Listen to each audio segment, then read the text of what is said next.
বিসমিল্লাহির রহমানির রহিম। আপনারা দেখতেছেন তারেক টিভি। জনাব আলী আসগর সাহেবের আরেকটি আম গাছের কাছে নিয়ে আসছি আপনাদেরকে। এটা কি আম গাছ? হিমসাগর। হিমসাগর, বড় মিষ্টি।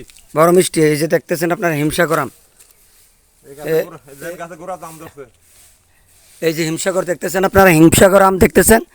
এই যে দেখতেছেন বেশি বড় না গাছটি, 3-4 ফুট লম্বা। এই যে গাছের গোড়ায় ধরছে আপনারা হিমসাগর। এই যে গোড়ায় ধরছে হিমসাগর, মাটির কাছাকাছি। এই যে দেখতেছেন আপনারা হিমসাগর আম।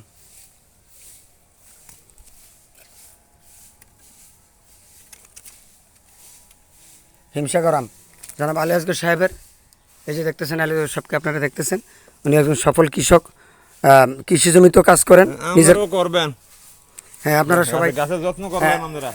জনাব আলী আসগর সাহেব বলছেন যে আমি যেভাবে আমের বাগান করছি, কৃষিকাজের পাশাপাশি যেমন আমের বাগান করে আম গাছ লাগিয়ে আম উৎপাদন করে খাচ্ছি নিজে, এবং আপনার জন্য খাওয়ানোর জন্য ব্যবস্থা করছি। আপনারাও নিজেরা প্রত্যেকের বাড়িতে যেখানে জায়গা পাইবেন, একটু জায়গা পাইলেও আপনারা আম গাছ লাগাবেন। অন্যান্য ফল, আম, লিচু, কাঁঠাল, পেঁপে।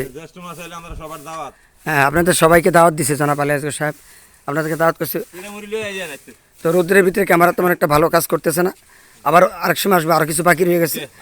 হ্যাঁ, রোদ না থাকলে অন্য সময় নিয়ে আসবো, আপনাদেরকে দেখাবো। আরও গাছ আছে। খুব কড়া রোদ, কড়া গরম, ব্যবসা গরম পড়তেছে, এই জন্য আপনাদেরকে দেখাতে পারতেছি না সব কিছু। পরে অবশ্য একসময় ঠান্ডা হলে আপনাদেরকে দেখাবো সব কিছু। তো সবাই ভালো থাকবেন। তারেক টিভিকে লাইক, কমেন্ট, শেয়ার করবেন। তারেক টিভিকে সাবস্ক্রাইব করে পাশে থাকবেন। ধন্যবাদ। আসসালামু আলাইকুম।